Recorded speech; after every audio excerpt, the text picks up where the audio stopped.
यहाँ कई ऐसे मामले सामने आए हैं जहाँ किसी व्यक्ति के असमय निधन के बाद उनके जीवन बीमा की राशि जो उनकी पत्नी और बच्चों के लिए थी, कर्जदारों ने रोक दी, रिश्तेदारों ने उस पर दावा किया या वह कानूनी झमेलों में उलझकर लंबे समय तक अटकी रही। लेकिन एक कम ज्ञात कानूनी प्रावधान है जो चुपचाप इन सभी समस्याओं से परिवार की रक्षा करता है। इसे वैवाहिक स्त्री संपत्ति अधिनियम या MWPA कहा जाता है। और आज आप जानेंगे कि यह एक छोटा सा क्लॉज कैसे आपके परिवार के भविष्य में बड़ा बदलाव ला सकता है। MWPA married women's property act वर्ष 1874 में भारत में विवाहित महिलाओं के वित्तीय अधिकारों की रक्षा के लिए लागू किया गया था और वर्ष 1923 से इसमें जीवन बीमा पॉलिसियां भी शामिल की गई।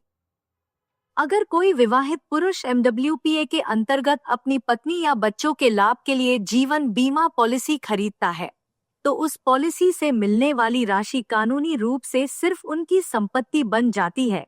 कोई और उस पर दावा नहीं कर सकता।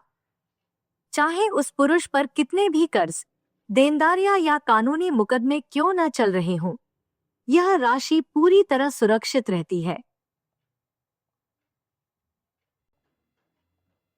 लीजिए हर्षद मेहता का ही उदाहरण, भारत के सबसे चर्चित स्टॉक ब्रोकरों में से एक। उन पर आपराधिक मामले दर्ज थे, भारी कर्ज था और उनकी अधिकांश संपत्तियां जब्त कर ली गई थी। लेकिन एक चीज पर कोई हाथ नहीं डाल सका, उनकी 10 करोड़ रुपए की जीवन बीमा पॉलिसी। क्यों? क्योंकि वह पॉलिसी MWPA के अंतर्गत रजिस्टर्ड थी।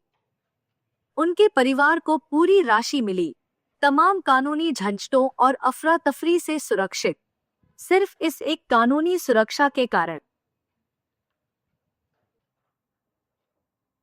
मिस्टर रॉय, एक छोटे व्यवसायी, ने अपने कारोबार को बढ़ाने के लिए कुछ कर्ज लिए थे, लेकिन भविष्य की अनिश्चितता को देखते हुए उन्होंने अपनी पत्नी और बच्चों के लिए MWPA के अंतर्गत एक टर्म इंश्योरेंस पॉलिसी ली।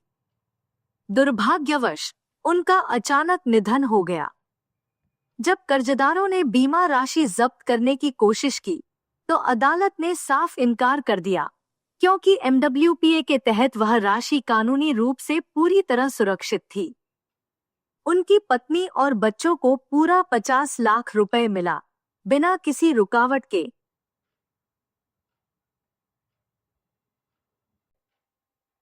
अब यहीं पर ज्यादातर लोग भ्रमित हो जाते हैं। नॉमिनी मालिक नहीं होता, वह सिर्फ एक प्राप्तकर्ता होता है।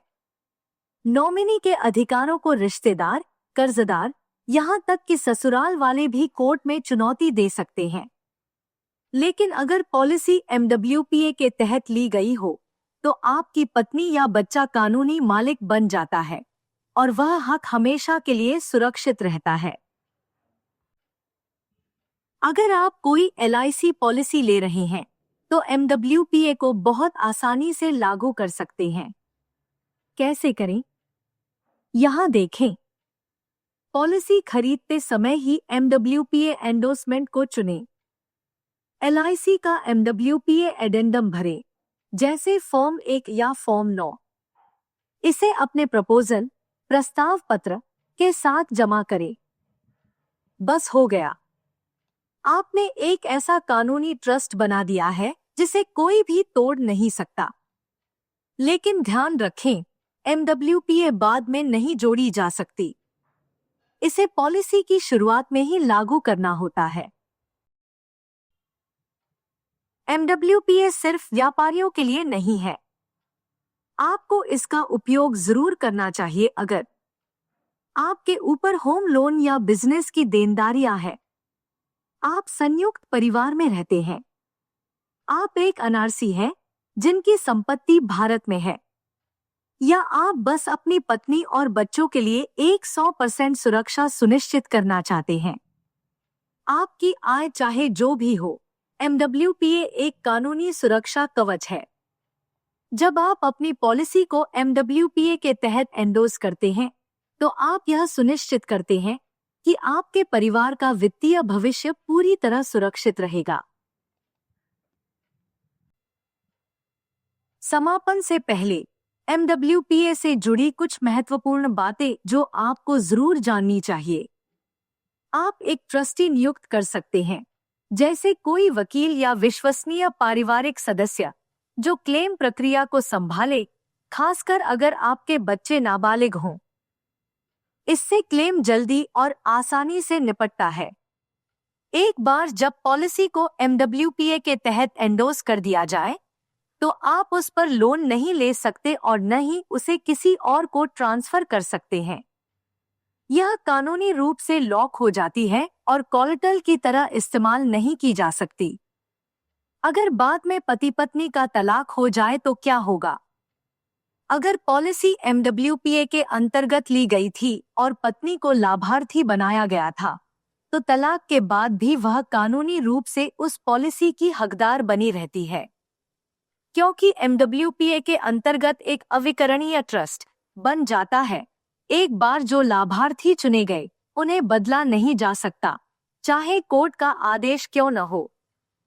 इसलिए अगर पति दोबारा शादी करता है, तो दूसरी पत्नी को उस पहले वाली पॉलिसी से कोई अधिकार नहीं मिलता। केवल वही पत्नी या बच्चे जिनका नाम पहले से MWPA में दर्ज है, कानूनी रूप से लाभ पाने के हकदार होते हैं। ज्यादातर लोग जीवन बीमा इसलिए लेते हैं ताकि मन को शांति मिले, लेकिन सच्ची शांति तभी मिलती है जब यह यकीन हो कि बीमा की राशि आपके अपनों तक जरूर पहुंचेगी। MWPA यह सुनिश्चित करता है, सरल तरीके से, कानूनी रूप से और स्थायी रूप से। अगर आप एक LIC एजेंट हैं या पॉलिसी होल्डर, तो इसे नजरअंदाज न करें। अपने एजेंट से बात करें, MWPA की मांग करें, सुरक्षित करें वही चीज जो सबसे ज्यादा मायने रखती है, आपका परिवार।